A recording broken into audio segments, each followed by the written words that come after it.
السلام ورحمۃ اللہ۔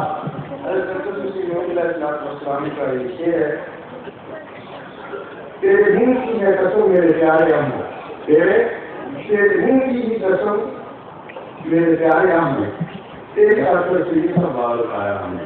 تیرے منہ کی قسم اے میرے پیارے احمد، لے بیٹھی گئی، تیرے منہ کی قسم میرے پیارے احمد، درست ہے جی، تیرے اثر سے یہ سب بال اٹھایا۔ ٹھیک ہے، یہ قسم کے بارے میں سنا کہ صرف اللہ تعالیٰ کی قسم کرائی جاتی ہے، اور اس سے غیر عملی دوست سے پوچھتے ہیں اس قسم سے کیا مراد ہے۔ جو قسم اللہ تعالیٰ کی اٹھائی جاتی ہے، اگر خدا تعالیٰ خود دوسری چیزوں کی قسم کھائے تو پھر کیا مولویوں کا کیا خیال ہوگا؟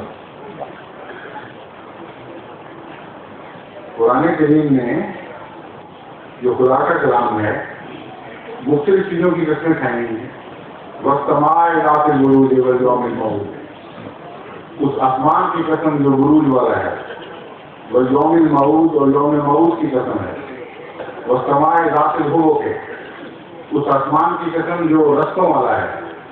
تو مولوی سے پوچھیں کہ خدا جو لوگوں کی قسمیں کھا رہا ہے تو خدا کے بندے کیوں نہ کھائیں؟ مفہوم سمجھنا چاہیے۔ وہ جو قسم ممنوع ہے دراصل خدا کے سوا معبودان باطل کو گواہ ٹھہرانا مانا ہے، اور واقعاتی گواہی جو ہے وہ اس میں اس کی قسم کھانا منع نہیں ہے۔ قسم سے مراد گواہی ہے، سمجھ رہے ہیں آپ؟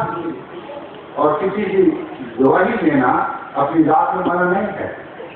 اگر وہ شرک والی گواہی ہوگی تو منع ہوگی، ورنہ نہیں۔ حضرت محمد صلی اللہ علیہ وسلم کے منہ کی قسم کھانا شرک کے معنوں میں نہیں ہے، بلکہ ان معنوں میں ہے کہ تیرے منہ کا حسن گواہ ہے کہ ہم کچھ عاشق ہو گئے۔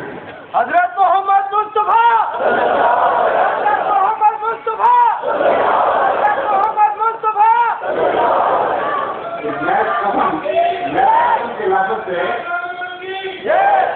میں قسم کے لفظ سے اقرار بھی پیدا ہوتا، لیکن ایک مضمون کیا بیان ہوا ہے، سمجھے؟